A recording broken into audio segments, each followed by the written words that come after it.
Assalamualaikum warahmatullahi wabarakatuh. Hai teman-teman, bertemu lagi dengan saya Hasti Kusuma Pratamasari. Kali ini kita akan membahas mengenai teori perkembangan kognitif.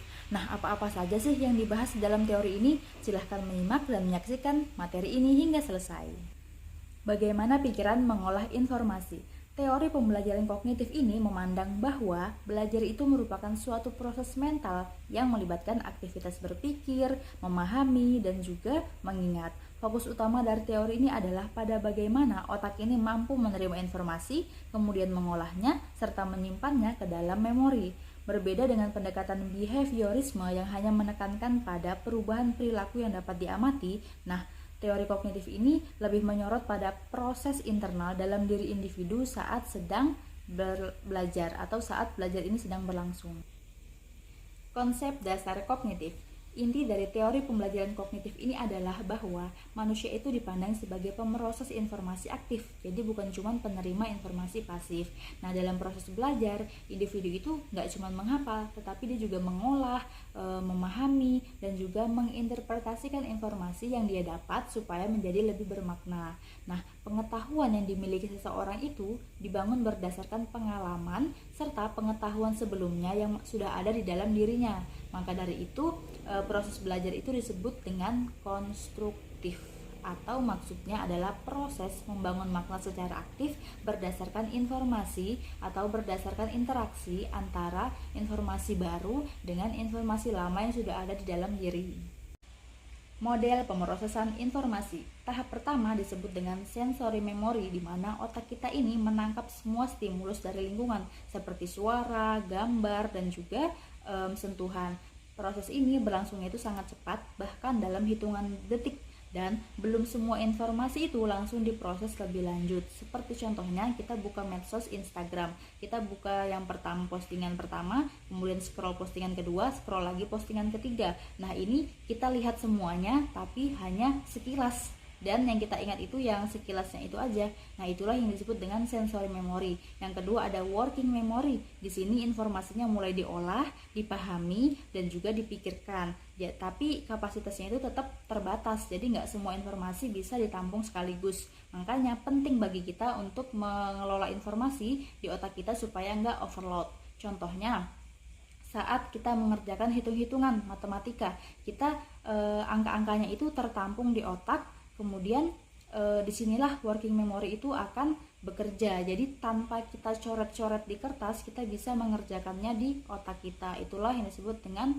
working memory. Kemudian yang ketiga itu adalah long term memory. Jadi di sini penyimpanannya itu jangka panjang. Informasinya itu sudah dipahami dengan baik dan disimpan serta tersusun dengan baik di otak kita dalam bentuk skema, yaitu pola atau struktur yang memudahkan kita atau membantu kita dalam memahami informasi. Contohnya, kita udah tahu gimana konsep presentasi yang baik, yaitu dengan bahasa yang jelas, kemudian runtut, dan menyertakan contoh. Jadi kalau kita disuruh presentasi lagi, kita langsung mampu nih, kita langsung bisa tanpa harus mulai dari nol atau dari kebingungan-kebingungan. Nah, itu kita nggak bingung lagi karena kita udah tahu polanya. Konsep dasar kognitif. Inti dari teori pembelajaran kognitif ini adalah bahwa manusia itu dipandang sebagai pemeroses informasi aktif, jadi bukan cuma penerima informasi pasif. Nah, dalam proses belajar, individu itu nggak cuma menghafal, tetapi dia juga mengolah, memahami, dan juga menginterpretasikan informasi yang dia dapat supaya menjadi lebih bermakna. Nah, pengetahuan yang dimiliki seseorang itu dibangun berdasarkan pengalaman serta pengetahuan sebelumnya yang sudah ada di dalam dirinya. Maka dari itu, proses belajar itu disebut dengan konstruktif, atau maksudnya adalah proses membangun makna secara aktif berdasarkan informasi atau berdasarkan interaksi antara informasi baru dengan informasi lama yang sudah ada di dalam diri. Proses kognitif dalam belajar. Yang pertama ada attention atau perhatian, yaitu bagaimana kita itu fokus pada informasi yang masuk. Kalau tidak fokus, informasinya tidak bisa masuk. Contohnya, pas dosen lagi menjelaskan, kita sibuk mikirin yang lain. Nah, ini biasanya informasinya nggak akan masuk ke otak kita. Karena kalau kita fokus, informasi itu bakal mudah masuk.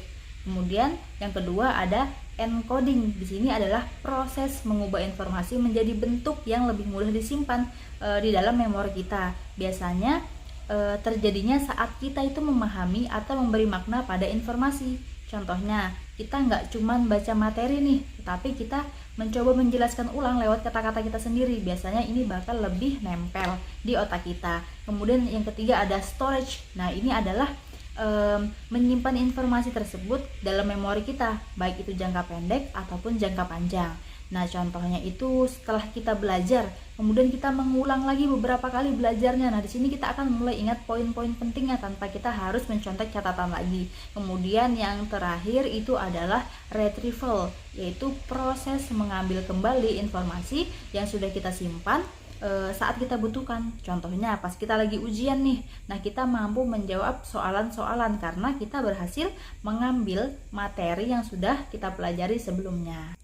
Implikasi teori kognitif. Nah, dalam pembelajaran siswa itu tidak bisa hanya pasif menerima materi saja, tetapi harus aktif juga untuk dia bertanya, berpikir, dan juga mengaitkan informasi. Nah, di sini adalah peran guru untuk membantu siswa supaya lebih mudah belajar dan supaya lebih mudah untuk paham, yaitu dengan mengaitkan materi dengan pengalaman sehari-hari, terus menyusun materi dengan runtut, sistematis, dan juga tidak memberikan informasi langsung banyak sekaligus dan membebani pikiran siswa. Tujuannya apa? Supaya kalau siswa ini paham secara mendalam, dia itu mampu untuk menjawab soalan dalam bentuk apapun, mau dia dikasih esai, mau dia dikasih pilihan ganda, dia bakal tetap mampu untuk menjawab persoalan-persoalan itu karena dia memang benar-benar paham secara mendalam.